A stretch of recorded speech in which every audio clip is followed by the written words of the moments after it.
오늘 우리 함께 나누실 말씀은 사도행전 12장 1절에서 10절까지의 말씀입니다. 사도행전 12장 1절에서 10절까지의 말씀, 우리 다 같이 함께 한 목소리로 합독하시겠습니다. 그때에 헤롯 왕이 손을 들어 교회 중에서 몇 사람을 해하려 하여 요한의 형제 야고보를 칼로 죽이니 유대인들이 이 일을 기뻐하는 것을 보고 베드로도 잡으려 할세 때는 무교절 기간이라 잡음에 옥에 가두어 군인 내식인 내 패에게 맡겨 지키고 6월절 후에 백성 앞에 끌어내고자 하더라.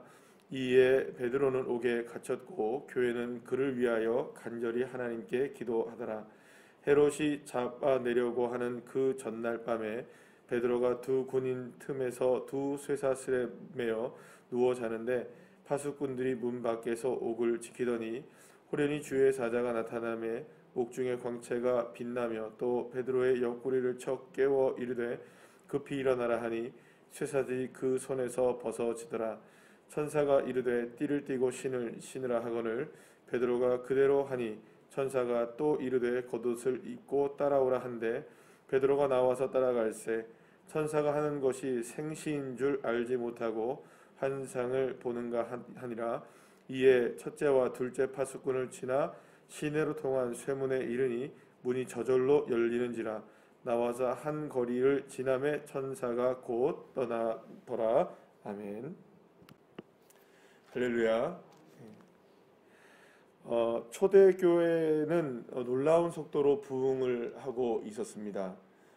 여기저기에서 교회가 세워지기 시작했고 또 무엇보다 복음의 역사는 이제는 더 이상 유대 땅에만 갇혀져 있지 않고 이방인의 땅에까지 예수 그리스도의 이름이 전해지게 되게 되었습니다. 그리고 그 무엇보다 안디옥이라는 곳에서는 어떤 이름이 드러나게 되었느냐, 그리스도인이라는 이름이 나타나게 되었다는 것이죠.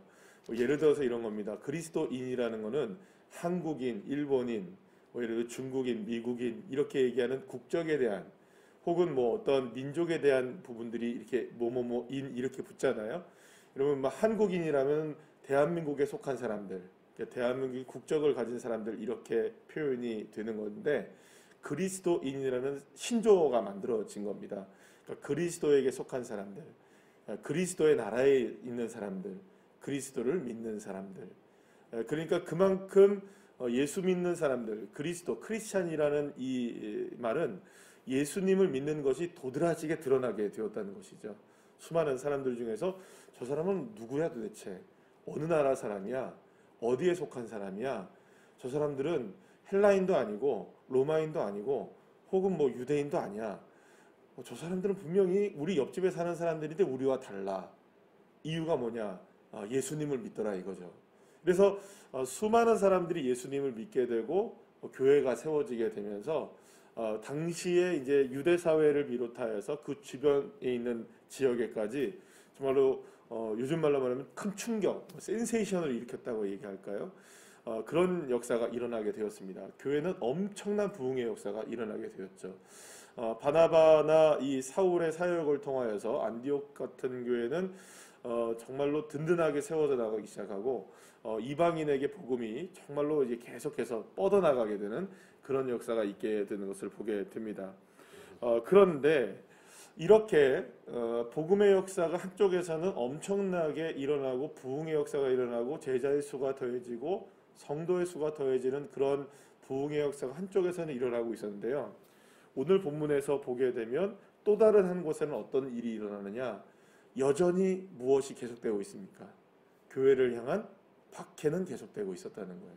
그러니까 한쪽에서는 부흥의 역사가 일어나서 한쪽 면만 보면 정말로 놀랍고 멋진 일만 일어나는 거예요. 근데 또 다른 한쪽의 이면에 보면 어떤 일이 계속 여전히 있는 겁니까?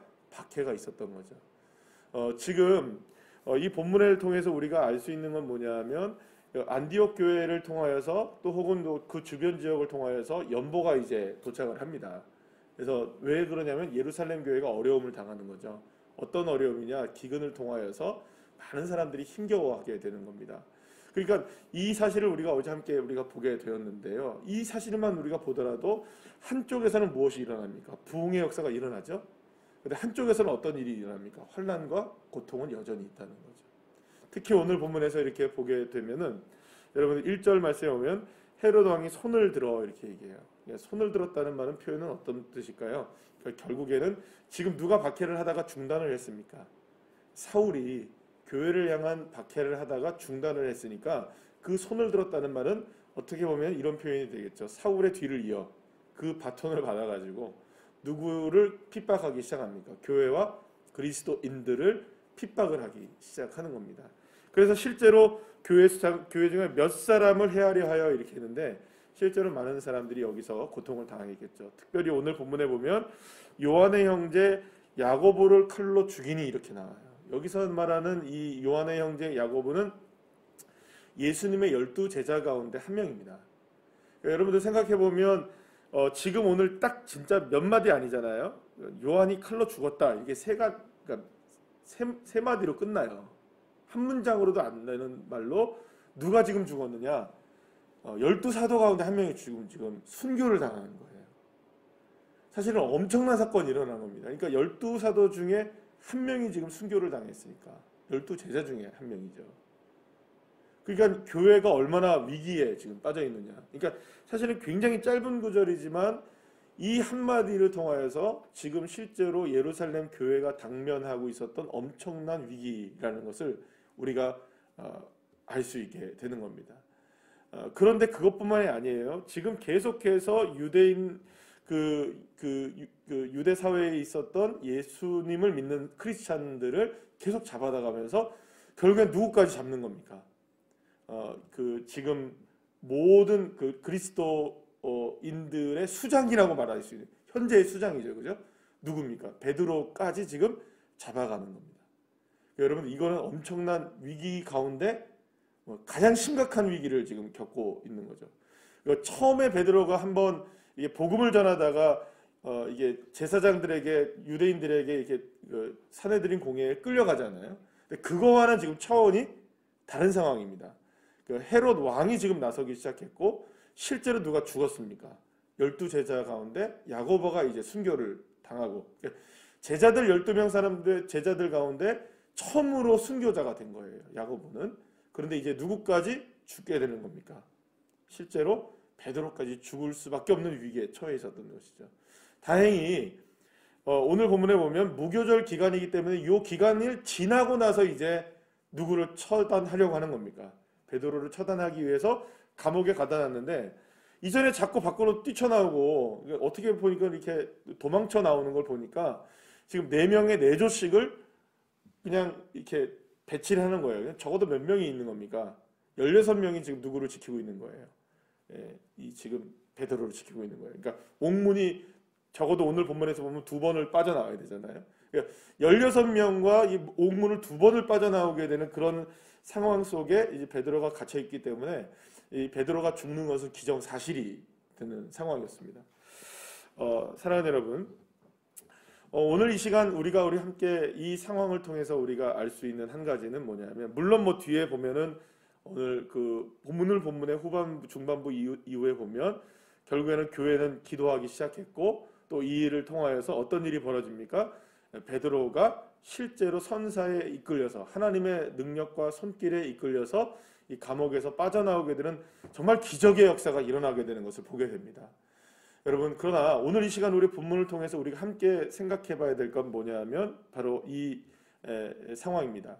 한쪽에서는 부흥의 역사가 일어나는데 한쪽에서는 어떤 역사가 일어나는 겁니까? 박해의 역사가 일어나고 있다. 그러니까 지금 실제로 어떤 일이 동시에 일어나고 있습니다. 이 두 가지 상황이 동시에 일어나고 있는 거예요. 그럼 여러분 한번 생각해 보시죠. 우리가 예수 믿는 믿음을 한번 생각을 해 보시죠. 예수님 믿으면 우리가 하나님을 바라보고 살고 또 하나님의 자녀로 산다는 것이 어떤 것을 우리가 바라보며 살까요? 여러분 같으면은 무엇이 우리에게 더 소망처럼 보여집니까? 부흥입니까? 박해입니까? 큰 기쁨입니까? 아니면 큰 환난입니까? 그러나 중요한 건 뭐냐면 그리스도인의 삶 속에 하나님의 나라를 살아가는 믿음의 백성들에게 이 두 가지는 늘 병행되어진다는 겁니다. 사실은 우리가 생각할 때에는 이 큰 기쁨과 큰 부흥의 역사만 있기를 소망합니다. 우리는 대부분 다 그렇습니다. 그러나 우리의 현실은 어떠냐? 이 박해와 고난과 어려움들이 공존한다는 사실을 우리가 온전하게 인정해야 한다는 것이죠. 그러니까 여러분 오늘 그 전도서 7장 14절 말씀을 보면 이렇게 말씀하죠. 형통한 날에는 기뻐하고 곤고한 날에는 되돌아보아라. 이 두 가지를 하나님이 병행하게 하사 사람이 그의 장래일을 능히 헤아려 알지 못하게 하셨느니라. 사랑하는 여러분, 하나님은 우리에게 이 두 가지를 병행하게 하십니다. 때로는 기쁨이 있기도 하고 때로는 곤고함이 있기도 합니다. 오늘 본문에 보면 이 초대교회가 고통을 당하기도 하지만 또 다른 측면에서는 부흥의 역사가 일어나기도 하고 부흥의 역사가 일어나기도 하지만 또 무슨 일이 일어나는 겁니까? 고통의 역사도 있는 겁니다. 이 두 가지 일이 병행되어진다는 사실을 우리가 기억해야 하는 겁니다. 그럼 만약에 저와 여러분이 우리가 그 신앙생활을 할 때 한쪽에만 예를 들어서 생각을 한다면 어느 쪽으로 많이 우리가 바라보며 살까요? 우리의 현실에 고통이 있어도 아니야, 하나님은 우리의 현실의 고통을 다 없애주시고 우리를 기쁨으로만 만드실 거야. 여러분, 이건 건강한 신앙일까요? 그렇지 않다는 겁니다. 건강한 신앙은 어떤 신앙이냐? 정말로 우리가 믿음을 가지고 살아가는 신앙은 어떤 사람이냐? 분명히 우리의 삶에 기쁨을 주시는 하나님이시지만 그럼에도 불구하고 우리의 삶이 이 고통도 여전히 병행되고 있다는 사실. 그럼 우리는 뭘 깨달아야 되는 건가요? 이 상황 속에서 전도서 7장 14절 말씀하시는 것처럼 저와 여러분이 온전하게 깨달아야 되는 것은 그럼에도 불구하고 우리의 삶을 이끌어 가시고 역사하시고 우리의 삶을 주장하고 계시는 분은 누구시다? 여호와 하나님이시다. 그러니까 결국에는 우리의 삶의 연약함과 부족함에도 불구하고 우리의 문제에도 불구하고 우리의 삶을 이끌어 가시는 분은 누구시다? 하나님이시다. 할렐루야. 사랑하는 여러분, 사실은 우리가 이 부분을 인정하는 것이 그렇게 쉽지가 않습니다. 왜냐하면 대부분의 우리의 신앙을 갖고 믿음을 가지고 기도하기를 원하는 건 문제를 해결받으려고 하는 것이 많기 때문이죠. 복을 받으려고 하는 것이 많기 때문이죠. 아니, 복 안 받고 싶은 사람이 누가 있습니까? 기도 해결 안 받고 싶은 사람이 누가 있습니까? 여러분, 못 걷는 사람이 걷게 되는 게 축복이라고 생각하지 않겠습니까? 맞죠? 어려운 사람이 그 어려움을 해결해서 잘 되는 게 축복이라고 생각하지 않겠습니까? 그러나 가장 큰 놀라운 축복은 그렇지 않음에도 불구하고 혹은 그럼에도 불구하고 여전히 주님은 나의 주님이시고 여전히 하나님은 나의 아버지이시며 주님은 나의 삶을 여전히 이끌어가고 계신다는 것이죠. 그러니까 우리의 삶에 이 두 가지 일이 병행되어진다 할지라도 여러분들 낙심하지 마시길 바랍니다. 때로는 환난이 더 크게 보일 수도 있어요. 그러니까 어느 쪽에서 보면 환난이 더 크게 보이죠, 지금. 어느 쪽에서 보면 환난이 더 크게 보입니까? 여러분, 안디옥 교회를 보면 환난이 커 보입니까? 기쁨이 커 보입니까? 기쁨이 훨씬 커 보이죠. 예루살렘 교회를 보면 환난이 커 보입니까? 기쁨이 커 보입니까? 환난이 더 커 보이죠. 어느 측면에서 본다면 이렇게 보일 수도 있고 저렇게 보일 수도 있어요. 그래. 전체적으로 보면 하나님이 두 가지를 병행하게 하시는 거죠. 그러면서 하나님의 역사는 이루어져 가는 겁니다. 사랑하는 여러분, 때로는 우리의 삶에 믿음으로 바라보며 기도하는 부분들이 분명히 주님께서 기쁨으로 역사해 주실 줄로 믿습니다. 그러나 여전히 해결되지 않는 문제가 있다 할지라도 여전히 하나님은 나의 하나님이십니다. 우리의 삶의 기쁨을 이루어 가시는 분도 하나님이시고 때로는 우리를 곤고하게 만드셔도 그 하나님도 나의 하나님이십니다. 이 하나님을 온전히 우리가 인정하지 않는다면 우리는 날마다 안 되는 하나님만 보게 되는 거죠. 왜 하나님 나는 안 됩니까? 왜 하나님 나는 이렇게 힘듭니까? 왜 나에게는 이렇게 고통밖에 없나요? 그러나 사랑하는 여러분, 우리에게 고통만 있는 것은 아닙니다. 어떤 분이 그렇게 얘기를 하시더라고요. 밑바닥에 떨어져 보면 그 다음부터는 더 이상 밑바닥이 없으니 좋은 일만 있는 게 아니냐. 결국에는 좋은 일을 경험하고 기쁨을 경험하기 위해서는 때로는 하나님이 우리를 어디까지 끌어내리실까요? 밑바닥까지는 끌어내리시는 것이죠.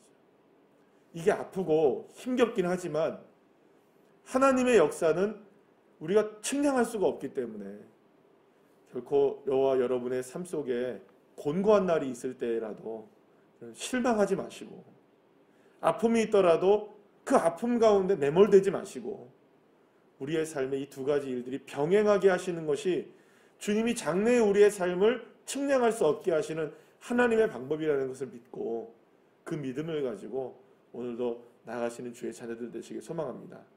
진짜 믿음이 아닐까.